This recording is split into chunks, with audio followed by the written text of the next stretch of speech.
Okay, we are live. Hi, how are you, Freda? How are you I'm doing? very, I'm very good. As good as it gets. As good as it gets. Okay, as good as Doraemon.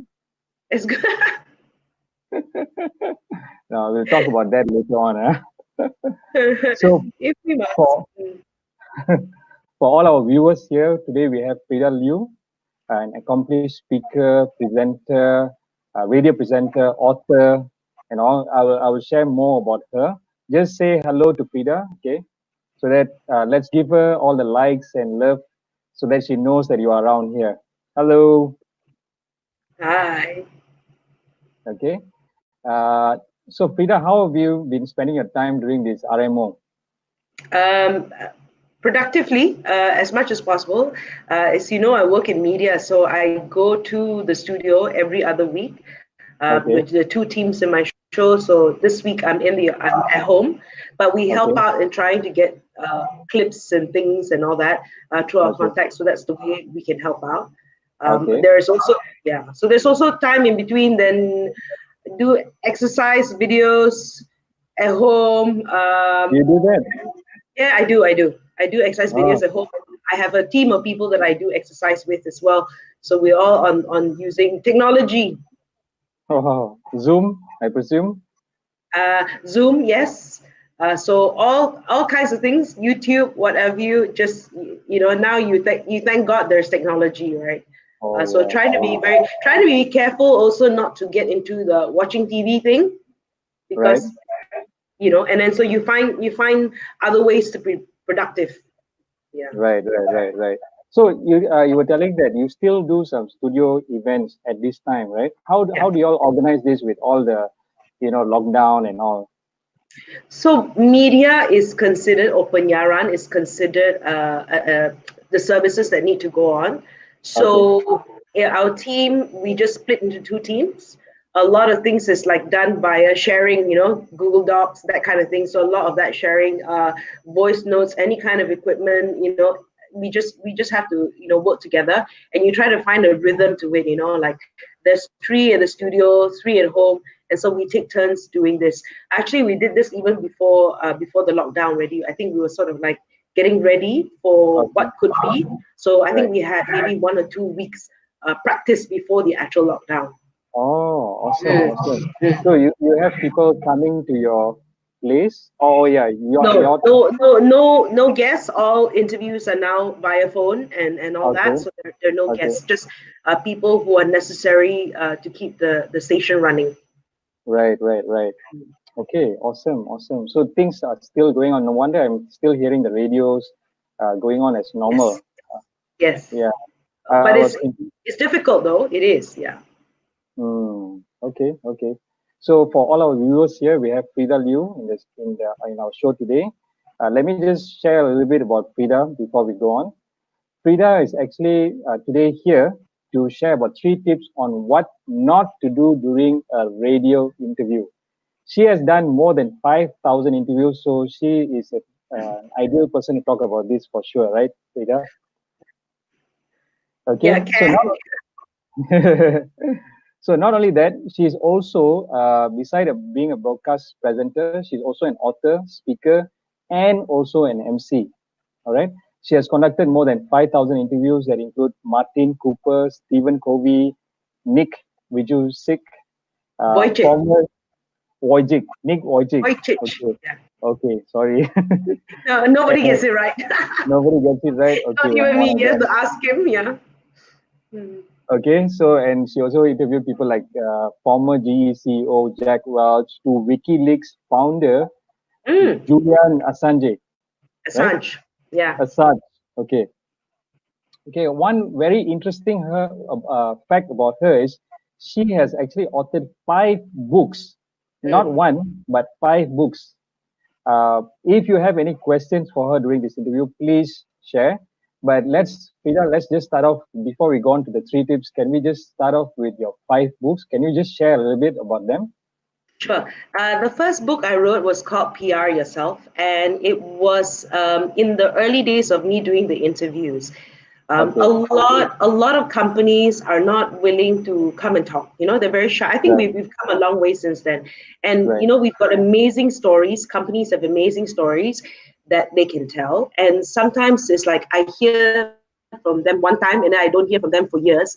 And then I catch up with them casually and then they tell me, this has happened, this has happened, this has happened. I'm like, my goodness, you actually have a wonderful opportunity to continue with the story. So that was the reason I wrote the first book. Because I think we were not very good at promoting the companies and the good things that we're doing. We've got great Malaysian companies, right? That was the first book I wrote. The second book I wrote was with Chris Tan, and that book was called Shake and Spear Your Business, Romeo and Juliet. We were just playing with Romeo and Juliet because I wanted to go into a particular business at that time, and the business was I know it didn't make sense, right? But the concept was amazing. And so I went to speak to Chris, and I was like, and he asked me all these logical questions. Chris is a property lawyer and a lawyer, right? He was asking me these questions, which I know the answers to already. And then I just needed that clarification from him. And I said, sometimes I said, doing business is like falling in love. They're an idiot, and yet you still fall for the usual trap. So we decided to write this book because it was just like a female's perspective and a male's perspective. The third book I wrote was I was commissioned to write this book about this guy called Raymond Chew. He brought point of sales advertising to Malaysia. The company is now called 360 Marketing. Used to be called Post Ad. So he passed away, and the daughters, I wrote the book together with the daughters. It was launched during the 30th anniversary of the company after his passing. The fourth book I wrote was called Bursting Fixed Mindsets, and it was around female entrepreneurs because the number of female entrepreneurs just in Malaysia alone, in terms of businesses owned by women, is only 20%, right? And even with that 20%, when I spoke to the National Association of Women Entrepreneurs Malaysia, at that time when we had GST, so GST means revenues of 500,000 ringgit and above. Only members actually contribute to GST, meaning that the rest don't even have that kind of revenue. So it made me think, why is it that we don't have more female entrepreneurs that are more successful? So I interviewed 15 female entrepreneurs who I know have businesses revenues in excess of $1 million. I wanted to know what was their thinking, right? What was it that made them think differently, rather than harp on what's wrong? What did they do right? Right. The last book that I wrote is called In Your Skin, and that was the whole idea of people being comfortable in your skin. Right? We're all going to define success by our own terms.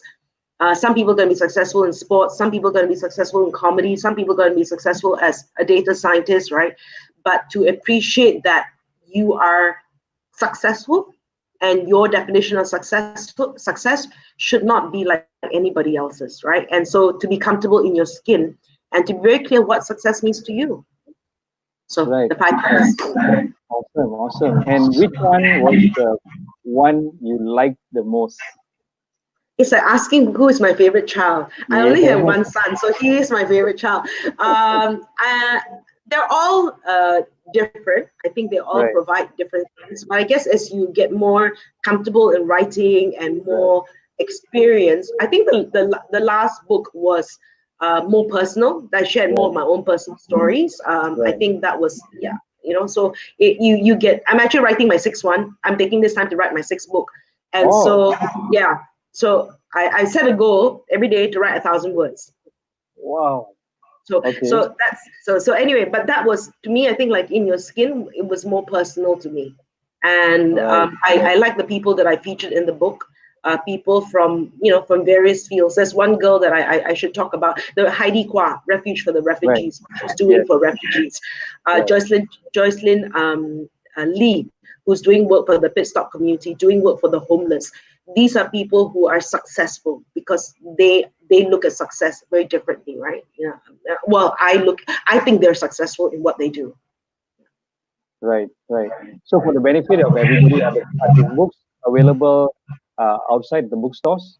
Yeah, well, you can get them on MPH, right? Or you can go to my website, which is fredaliu.com, and then if you go under books, you can click on the link and it goes to, I guess, MPH, right? So you don't have to worry too much about it. Yeah. Okay, awesome, awesome. So just take a few minutes before we go on to the main topic, right? Few people have said hi. I'll just read them Hi. out to you so that you can say hello to them. So there's Dr. Amina Josetta Kayani from LinkedIn. She's from Touch and Go. She Okay. says hello. All right, Hi, Dr. and Amina. all Thank you right, for joining. and then we have Christine Louis here, Reka, Niren, and we have Woon.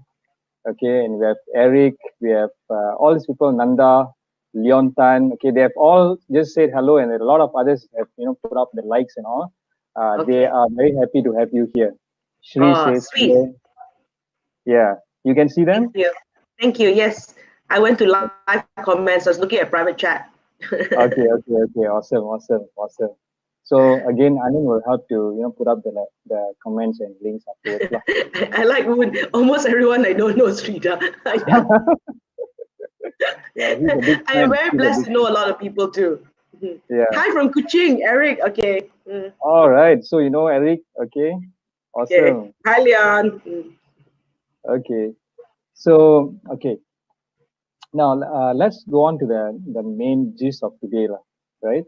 Uh, Mm, mm. just give me a second. We want to check. Uh, a lot of people have been interviewed in BFM, right? I'm sure you've Mm. seen many different types of entrepreneurs. Everyone's very unique, right? We have seen women, men. We have seen. I'm sure you've seen shy ones. I'm sure you've seen some who cannot stop speaking, right? So what is your advice for those who are actually going in for interview? Here we go back to the title: three tips, three three things that you should not do during an interview. Okay. All I can right. do more lah, but three is very Oh, please, catchy, right? please, please. I think also things you can do and things you shouldn't do, right? Yes, yes, Right. Oh, I think be prepared, right? When you right, also go into interviews, understand how the mind works, right? We right. always talk about key messages, right? Three key Yeah, messages. People can yeah, just basically remember three key messages. So just be, I guess, mindful of three things you really want to say, and then come back to those points. Maybe even to end off the interview with those points so that those message are come across. I actually wrote down the kind of things that you should. A lot of times people come to for an interview, or sometimes they request for an interview and they ask, "Can I have the questions to advance?" So it's not a right. practice for us to give you the questions to advance. We do, Ah, however, we do, however, appreciate that. Here are my suggested questions, right? mm-hmm. And here is my suggested angle, right? And then it's something that we can discuss, but usually we don't provide the questions in advance because it's Right, not the practice. We can maybe talk about discussing the angle as well. The reason why we also don't prepare the questions in advance is that a lot of times people prepare their answers in advance and then they on radio and they end up reading the answers, right? right, And you're gonna right. and you're gonna sound like you're reading, right? So it's Mm. gonna be so obvious that you're reading, and and when you write something, it's not natural. We don't talk that way, right? So Yes, I'm just yes, giving you from a radio, obviously from a radio perspective. So right. naturally, your topic, what you want to say, and even if you were to look at it visually, right? When I talk about three key messages, think of the old days where what's the headline I want, right? Mm. When in your conversation, what do you want the headline to be, right? So your key messages should support whatever the headline you want it to be, right? Right. That's so one is like, so don't ask questions, but suggest questions and angles. And it's only fair. I always do this as well. Like, for example, if I'm talking to someone from an industry perspective and I do want figures, right?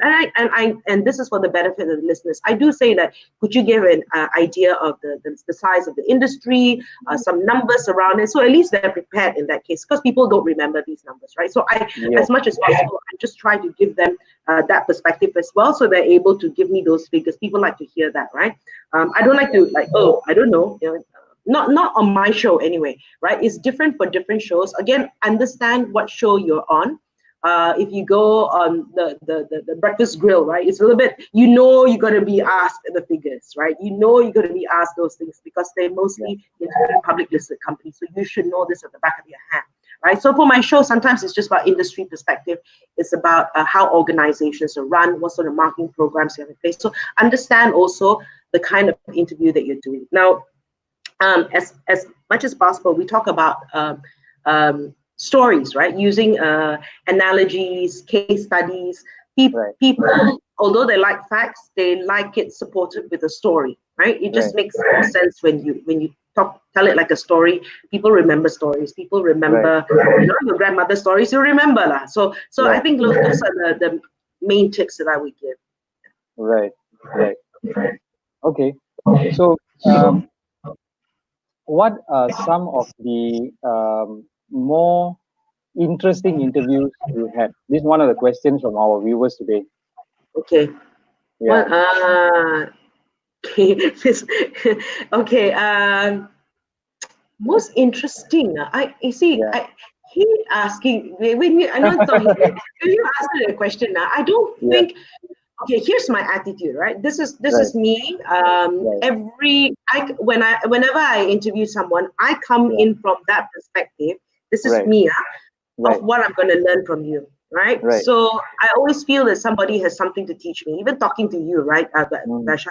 Like, oh, there's this thing called StreamYard. Who knew, right? Every conversation that I have is about something new. Like when in talking to you, am I going to learn something new from you? So I wouldn't put anything as different, but I guess if it's a topic that I'm very interested in, right, of recent times, is the whole concept of design thinking, which I'm learning at the moment, right? So when I speak to someone about design thinking, it's like, wow, because it's all new information to me. So when it's information that's been around for a while already, how can you craft it? How can you make it different? How can you say that there are new insights and new studies about it? I guess that's the way, right?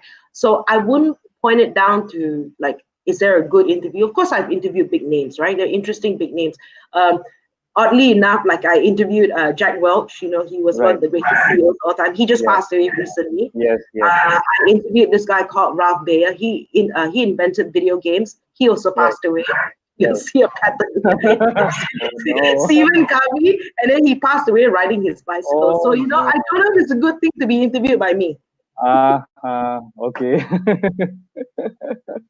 Okay.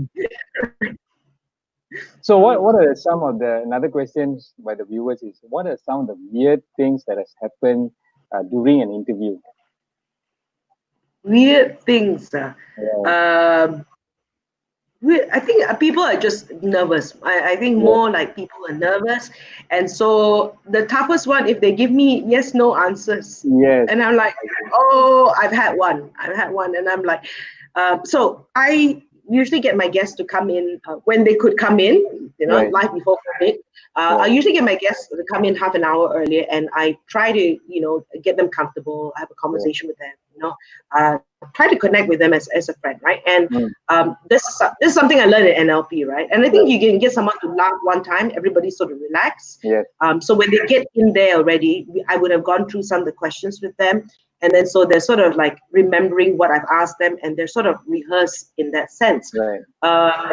So more that. So not really weird moments. I think more like when they have single answers and I don't know what to do with that, right? I mean, so sometimes the interview is so short, and or I will use the information that they gave me earlier and try to include that in.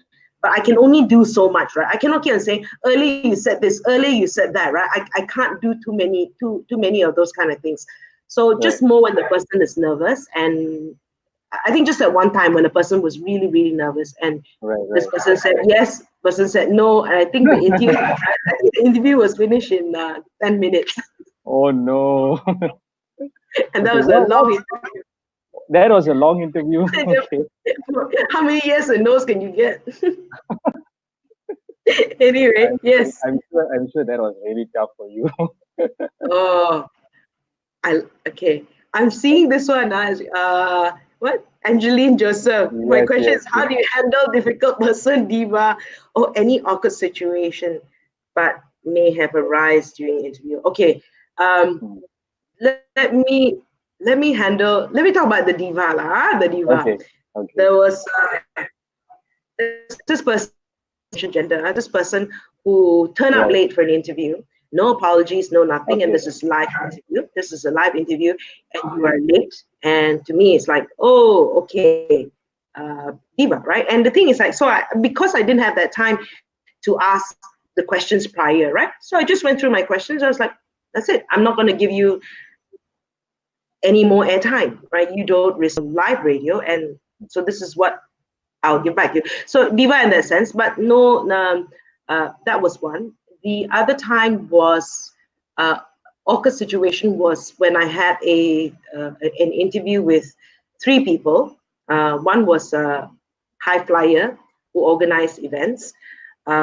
Second one is a manufacturer in that industry, and third was a student in the industry, and they were talking about an event, right? So they were all arriving at different times, and I was trying to tell them, this is how I'm going to set the stage. I'm going to ask you first, and then you, and then so it got disrupted a lot of times. And the main guy, the person who's organizing the event, said, "You young people don't know how to do interviews." And so I had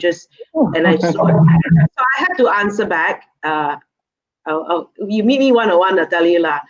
Basically, I just said, no, don't tell me how to do my job, right? I'm trying to set the stage because you may have the experience, the other two people don't have the experience. So I want to make everybody, sound good on air. So you want to know my flow so that you also understand where I'm trying to come from. Right. But no four-letter words were used. Thankfully. On air or off air. Okay. Okay. So, another question from LinkedIn, right? So, what is how there are a lot of people who actually right now during this COVID season they have actually expressed to me. I actually want to speak live on video, okay, Right. maybe on Facebook or when they do their own videos. But I feel extremely shy. What is your advice that you can help to give these people who really like to come out and they have some good content, but they just feel shy. What would you suggest to them? Okay, so I think if they're shy, right, and now you want to do video, right, maybe do something like this, right? You see who you can tie up with, so you're not the only one facing the camera. I think people are, so when you have, hi Raymond, Victor, and then, okay, so I think if you're able to get two people involved and even do a little rehearsal, like, we call, they say, hey, you're going to ask me these questions, you're going to ask me these questions, you do a bit more prep work, right? And if you're afraid of doing it alone, like I say, just do two people, do on Zoom, right? Do a recording on Zoom, and then you can publish it later. You don't have to do it live, right? Not everybody's comfortable with doing live, but maybe get someone who can work alongside with you, right? Okay, this is Leon with your question. How do you handle a guest who, while during interview, displays something inappropriate? Oh, okay. Oh, I when they make comments like this, I'm trying to think. I probably experienced this once. I'm trying to think. Okay, this was not the guest present. I think in the studio. If they do, I think I do I do correct them, right? I do correct them in a nice way. I think the last time, wow, generally our guests are quite all right. Kind of short. Somebody actually sent a WhatsApp conversation, a WhatsApp email, and said that are we of a particular is the station of a particular area? Do we only support a certain party and everything like that? And then make that comment, like I said, we're pro something. And I had to say, no, we've always asked the questions. This is, I think, one thing about where I am at BFM. We've always asked the questions. How the person answers is up to them. And we always expect our listeners to be intelligent enough to make the decision. But we've always asked the questions. Whoever is in charge, we always ask the questions. Right. So it means when they answer, it could be anyhow. Yeah.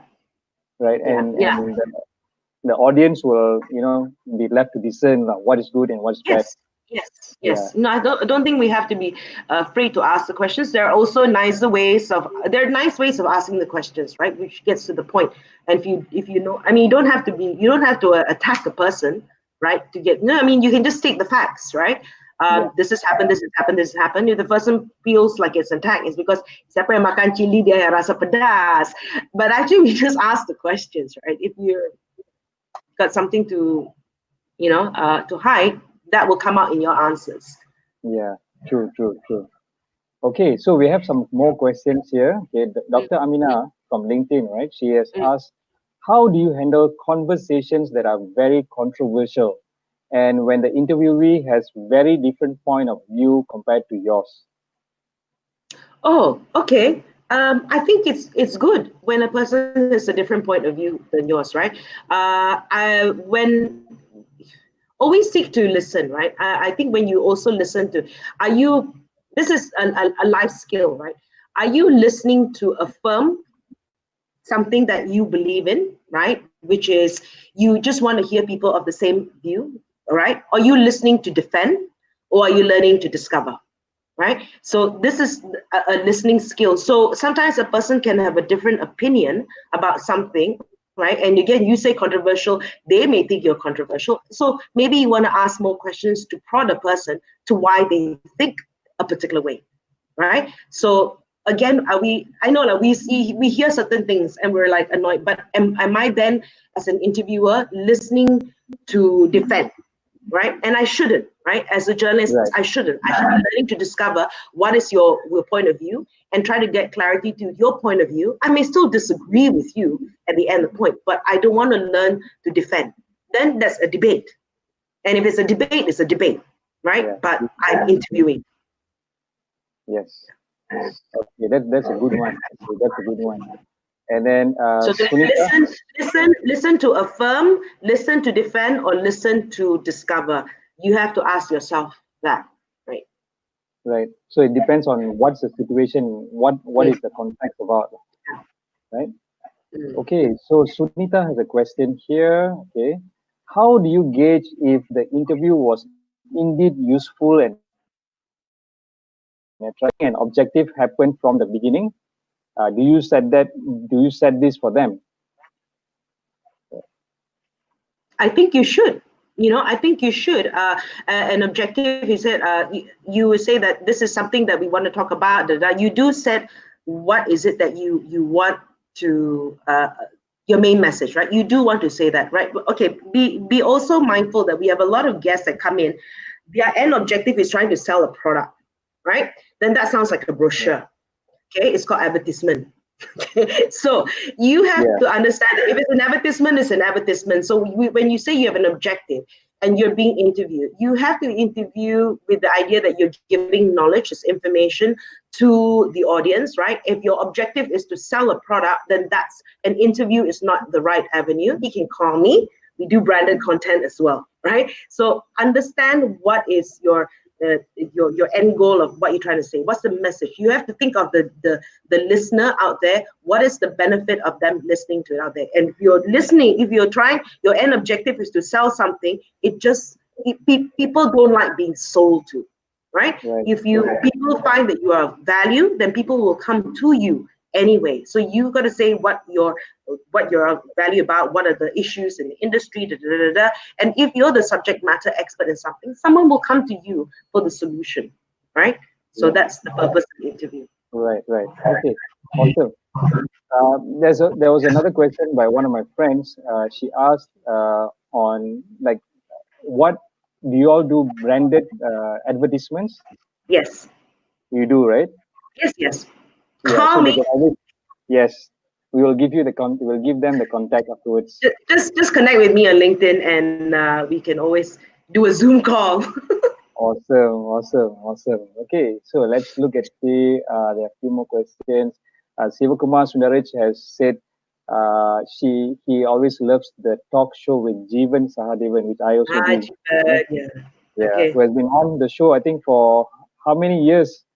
I think He's been with us for 11 years. 11 years. All right. Yes. Hello, He Jeevan, if used, you're around. yeah. It used to be weekly. Now he comes on once a month. Okay. All right. So let me see. There are a few more questions. Incidentally, there's a very good one. I'm doing the industry called Forward Sell on Monday. He talks about 8 ways for entrepreneurs to be ready in light of COVID. What you can do during COVID. This coming Ah, month. okay. 11 Good morning. a.m. Okay, awesome, awesome. Okay, so okay, another question by Leon, right? How do you find a way to stop a guest from waffling too long and Oh, sucking up too much airtime? I think, okay, all right. okay. I'm not going to go on. When the guest pauses for breath, I mean, you start to breathe. Okay. No, no, I think when the person sort of like it ends the point, and even if you, as the person's going on and person puts pauses for a while, you can come back to a point that the person said earlier, right, which you thought was relevant, and then sort of like, all right, earlier you said this, da da da, so you can get back to a point, and then and or you can say things like, interesting, right? I just want to move on to the next topic. I just want to move on to the next question, which is about this, right? So you can do this in a polite way, right?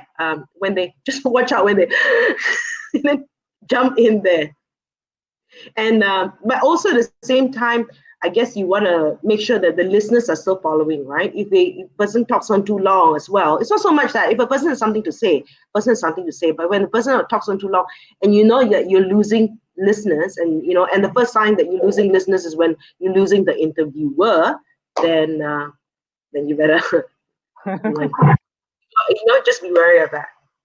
Okay, awesome, awesome. All right, so just let's see who else have given up some questions here. What topics are relevant for BFM from Woon? Oh, what?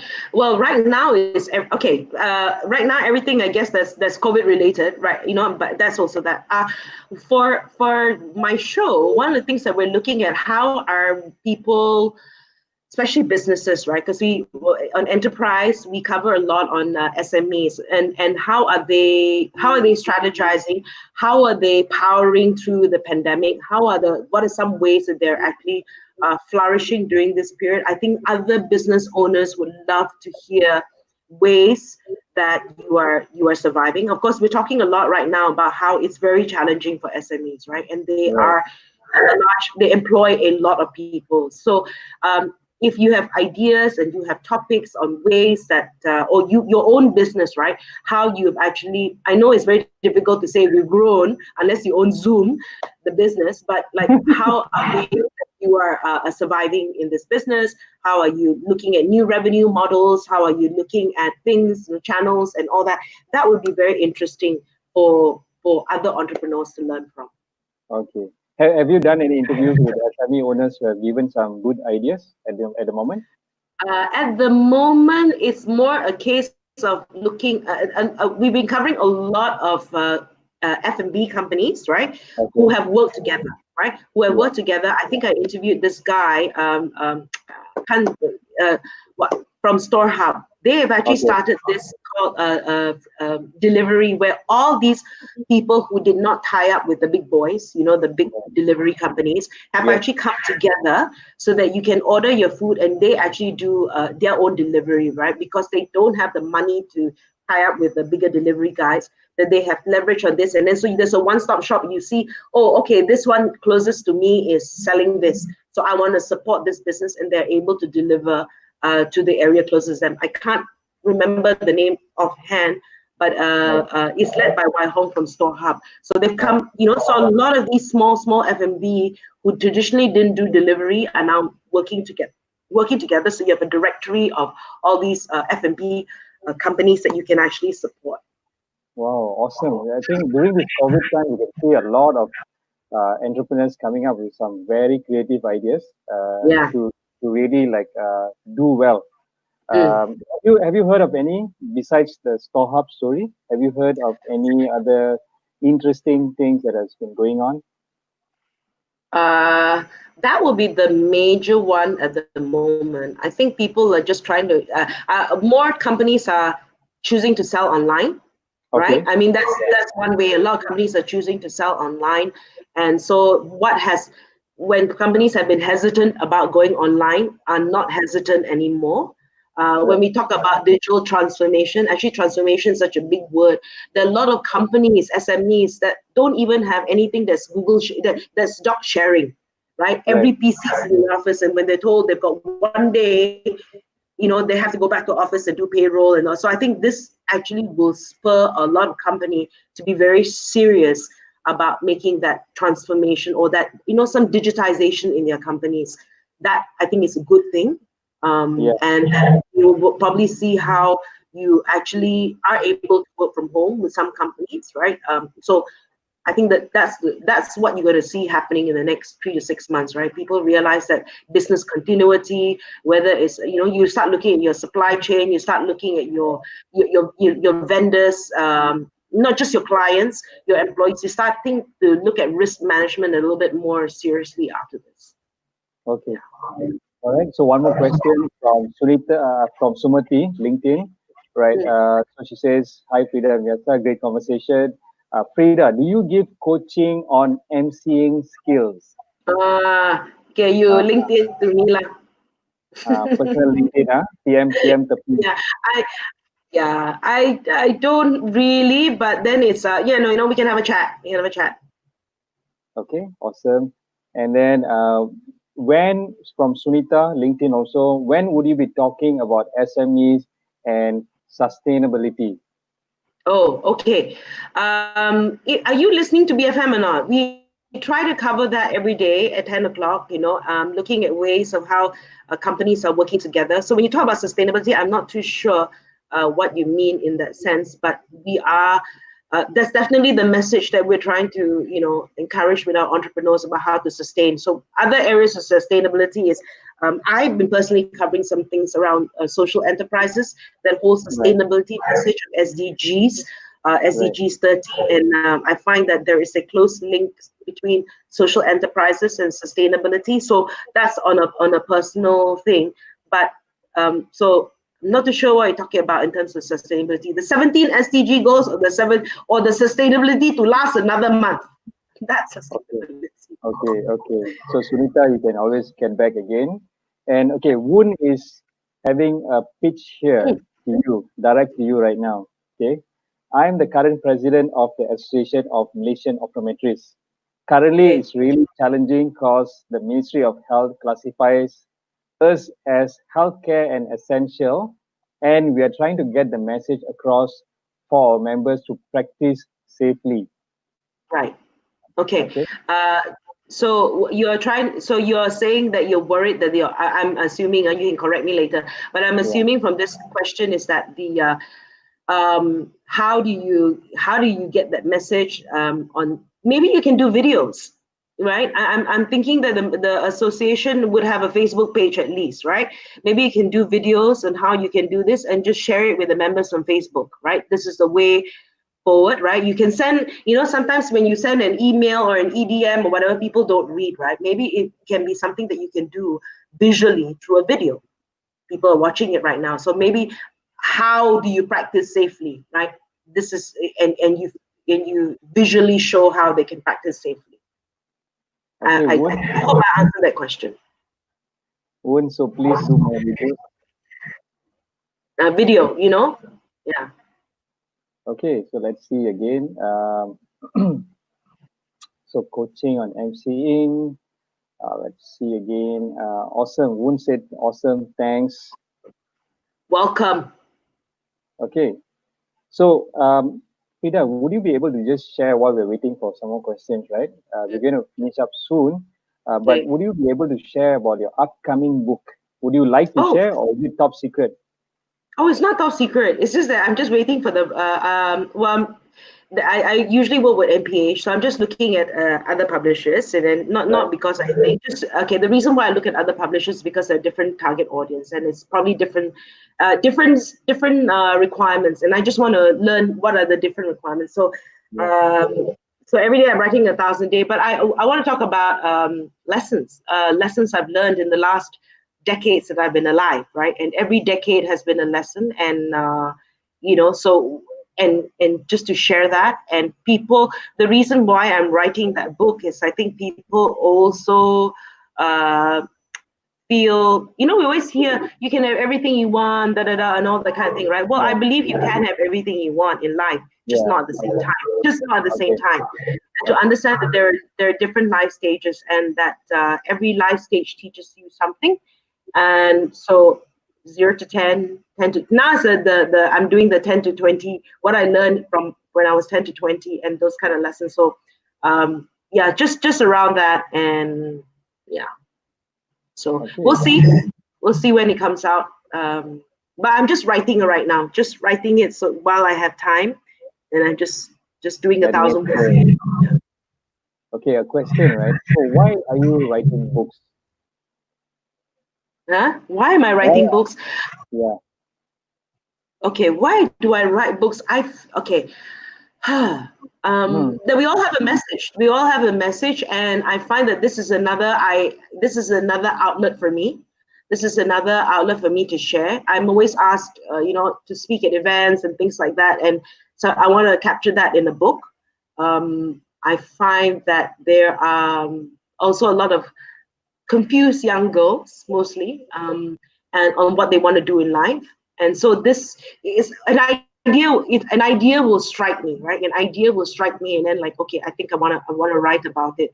And so it's just an outlet for me. But there's also, there are also other ways to look at it. I always have to be authentic to myself, and just write the books that I feel are relevant. And I don't think we have enough people talking from an Asian perspective, right? We always have, we always get our inspiration from Western authors and all that. We don't have enough of an Asian woman perspective. Right. Okay, so that's a good one. I'm looking forward to your next book. Okay, and for all the rest of the audience here, you can always check out Freda's book. You can go to her website at fredaliu.com, right, Freda? Mm-hmm. Okay, Yeah. and you can see her whole profile. You can see how to get in touch with her, and also you can see about her books. There's a lot of write up about her books, right? Okay, Mm-hmm. so Sumati from LinkedIn has asked a question here. SME needs ideas on how to manage the current financial impact of COVID. Hope BFM can organize more radio talks and conferences to tackle this issue. Okay, conferences. Yes, we're gonna do conferences the moment we can do conferences. We already got topics. The moment we can do conferences, which kind of leads to Johan. What opinions on the events industry, as in like conferences, expo? How soon will they kick off in full scale? I wish I knew the answer to that. I don't know whether people are, worried. I'm hoping the second half of the year. I read, and who knows, right? I think the first half of the year is probably, people are not confident to go out. People are not confident to do that. So probably the second half of the year. And I think looking at in conferences also, it looks like it has to be blended. You know what I mean? We have conferences that we're going to do more things that are sort of a little bit web, a little bit what. I think this will change as well. Seeing what has happened, right? Maybe on a smaller scale, blended with web, that kind of thing. But probably the second half of the year. I mean, we're planning to have our events around recovery. We're going to have our events around, that sort of topic as well, in the months to come. Because we had an event planned earlier, but that of course has to move. Even around this time? There was one that was supposed to be in April. There's one that's supposed to be in May and July. So July probably might happen. May will already has been moved to another date. So probably second half of the year, realistically. After Raya, like in Malaysia, we got Raya as well, right? So okay, yeah. got it. Okay, so Leon Tan has asked, which stage is your book at right now? Oh, And then yeah. then he goes on to say, you have gone on and answered it already. Okay, yesterday I had a very interesting participant, speaker who spoke about the after effects of COVID and leadership. Okay, Khalizan Khalid. So he mentioned that life won't be the same again after this, right? So because a lot of people will be like very very very they be afraid of doing a lot of things. So what do you think on your from your point of view, Peter? Oh, okay. I think people will generally be more cautious. Yeah, A conversation I had with Sheila Singham from Human Equation, I mean, after yeah, 9/11, look how yeah, it changed airports, yes, and then of course people came up with products at 100 ml, right? yeah, So that's a business opportunity there. I mean, like, I'm just very, very broad view, but I think, um, I don't know what it'd be like at airports. How will they scan you for your health? Are you right, now not allowed to fly if you're sick, which is kind of sad if you got fever and you're not yeah, allowed to fly? No, right? yeah, So things so people will be a bit more afraid. But also there are two kinds of. The other day I had a conference. There are people who will then also say, "Look, I really want to be able to live more fully." One of the things that I discovered about myself is that I'm really glad that I've always just lived, especially in the last 10 years. I want to go on holiday. I do that until they canceled my flight, which I had 2 flights this month. I yeah, I mean, I booked ages ago. So one in mid-April, one end April. Until they canceled my flight, I said, okay, yeah, it's the reality. I don't think it'll stop me, right? I'm just that sort of person, right? I mean, of course, you make sure that everything has been given the all clear. You do whatever. There's so much that you can control, right? And there's so much that you can't control. So yes, whatever is, use your common sense, right? And but I think things will change. So the other day I was looking at this video. You should check it out on LinkedIn Learning, right? I think it was the right, leader of a futurist. Have you seen that? Go and check out if you're a premium member. right, The LinkedIn Learning. So everybody can be a futurist, and there are 5 right, areas to look at, right? And it's just okay, interesting. Actually, just sit and observe. And it's right, STEEP, right? To okay, see what will happen socially, what will people be like socially, right, how will technology change, environment, economics, and politics. So if you look at what's happening in this country, politics, and you look at what's happening, you can sort of like, how do you think people will behave? If you put into these sort of 5 pillars, how will people start behaving differently in these 5 areas? Where do you think there are opportunities? Where do you think there are? But if you're a LinkedIn, I should be be an advocate for LinkedIn. But if you are a LinkedIn premium member, go for that course. It was really, really insightful about right, how to be the futurist in your thinking. And I guess, like, if you just want to look at one area, maybe the social aspect. So what does that mean for me, right? When I look at right, it myself, what does it mean? When during this period, I find that, okay, wow, I really need to do more things online. Am I ready as a person to do things online? Do I have right, all the right equipment? I don't have a mic at home. I should have a mic at home, right? So right. it's like, oh, this was lacking. So just very simple, even like looking at your current situation, well, what can you do right now if it happens again? And God forbid, it might. Yeah, yeah. Yeah. A lot of companies were one of the some of the discussions that we had recently in this live show is a lot of companies have been suddenly caught unprepared Yeah. for this event. So Right. sometimes they have just one month of cash flow or 2 months, 1.5 months, and so when they know that this lockdown goes on for more than half a month to 1 month, uh, people are already starting to shiver, right? Whether they can actually cope up or not, right? So it's more like how they responded fast and also the preparation for this whole thing. Mm, Yeah, but nobody was prepared actually, even including governments, even yeah. like Western governments like US, Italy, Australia. Mm. I'm actually quite surprised. What do you think about the response towards this COVID situation? Okay. JP Morgan did a study. Apparently, Yeah, most F&B businesses have 16 days to survive, cash flow for 16 days, right? That really? was that was probably done 16 days ago. So, uh, so that was one of the things I talked about. So, and there was another report done by Deloitte, especially what are the things that you need to look getting ready, right?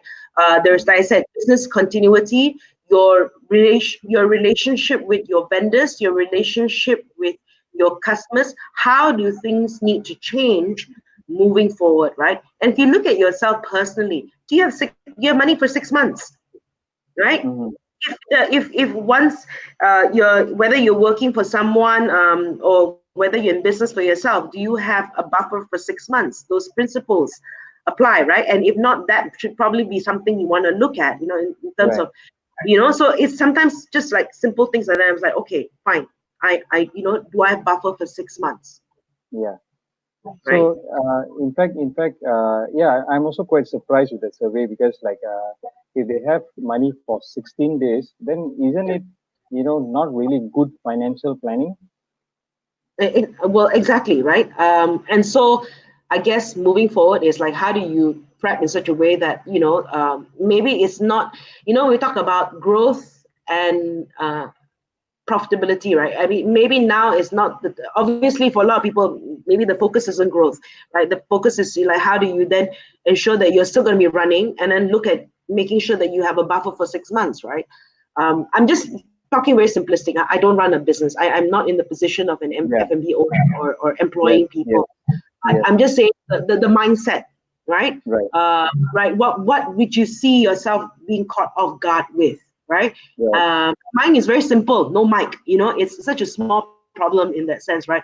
But I've been very Right. prudent about saving, right? And how long will that last me? I don't know. No, I've been very prudent about that, right? So again, you look at yourself. Mm. How does it concern your family? How does it concern these things? So yeah, Yeah. I wish I had the answer. If I had the answer, I'll be a minister or something. Okay, talking about ministers, right? Talking about ministers, you know what I'm going to ask you next, right? Yo, right. Okay, so what's the latest statement by the Ministry of Women, okay, with in regards to how to keep things nice at home, right? With a Mm, Doraemon kind of talking mm, and a giggle afterwards. mm. What Okay, do you think? okay. So it's scary, right? How something like this gets approved. Don't make me do the giggle. Don't make the giggle. It's not the character itself. It's the song, right? It's the Malay version, or the song that we hear, right? That's the Yeah. annoying voice. Um, it, it is. How do I say this? How do I say this nicely? The whole it was the whole perspective of the home being the responsibility of the wife or the woman alone is, in my opinion, not right. Okay, Yeah. Yeah. culturally, some people may think it's right. Okay, Right. so the culturally, some people, so the people who came out with the posters think it was right. And Right. when we talk about gender equality, and we talk about getting 30% of women on boards, and if you think why that's not happening, the pressure of a woman of having to work and then go back and still have the responsibility of the one cooking and doing the laundry and hanging the clothes, how do you think that will ever be achieved? So if their message is stay at home and be a great homemaker, then they're right on track. Yeah. Yeah. In fact, this one created a big it created a big uproar, and I think you can see a lot of videos going around on this one, right? Uh, Mm. okay, Again, so yeah, please, Frida. okay. You see, this is again the thinking of the urban middle class of the Yes, clown band, yeah, right? yes, Now, maybe in certain circles, they don't think there's anything wrong with that. yes, yeah. It's a good point. It's a good point. Definitely a good point. Yeah, and possibly the person who actually did the poster, they just thought this is right, isn't it? Mm, mm, Okay. So before we finish, we are finishing up soon. Frida, thank you so much yeah, for right. being with us. Such a lot of good insights we have of what happens behind the scene, right? Okay. Yeah. And also we got to know a lot about you. We always hear you in the radio in the mornings. Okay, Mm, a lot of good insights. Very good interviews. So today we know what's happening behind the scenes, behind you. Now, if your audience, if you have any final questions, you want to say hello, hi, and all, you can just say it right now. Say Frida, bye. yeah, yeah, Frida, before you finish, right? Before we finish the show today, do you have any last words you want to share with the audience here? Final words. Yeah. Final. Well, it sounds like like the death. Your final Yeah. words. I was just. I'll be actually doing a sharing on with HRDF tomorrow. About Oh, communicating success, right? So I think if you go to HRDF, they're doing a series. It's happening at 2:30. But okay. I'm gonna end off with this, and I'm gonna share it tomorrow. I think now is the time also as we reach out to our clients and our suppliers and our long lost friends and all that, maybe just a call to say, hi, how are you? Yeah. You know, Yes. um, things that you never had time for, and it's not about business. You just want to know, hi, how are you? And people just need to, I think like we all need that right now. Everything's sort Yeah. of slowed down. So make that time to just connect on a personal level. And, I think that's important. All what the world needs now is love, love, love, Yes. So Yes. just Yes. hello everybody Yes. before we get busy again. Yes. Exactly. Okay. So, for message from Susitra, Karan, Frida, keep up the good work. You are Thank you. indeed an inspiration to many and much more to me. All right. From Oh, Susitra, Karan. thank And then you. Eric Kong says, you miss Kuching Laksa. Tomorrow I'm getting kucing laksa, serat laksa. Oh, I love it too. Ah, Okay. And then Siva Kumar Sundaraj says, hi, Frida, keep rocking. Okay. So, again, Frida, thank you so much. thank Thank you you. so much for being here with us. And we enjoyed having you here, I think, with all the audience. Thank you so much for asking all the questions and, keeping us company here. Yeah, Frida, thank you very much. Hope to see you again sometime really soon. it's been All the best. fun. Namaste. Namaste. No shake hands, yeah? Yeah. Bye, Okay. everyone. Thank you. Bye. Bye. Thanks. Leave.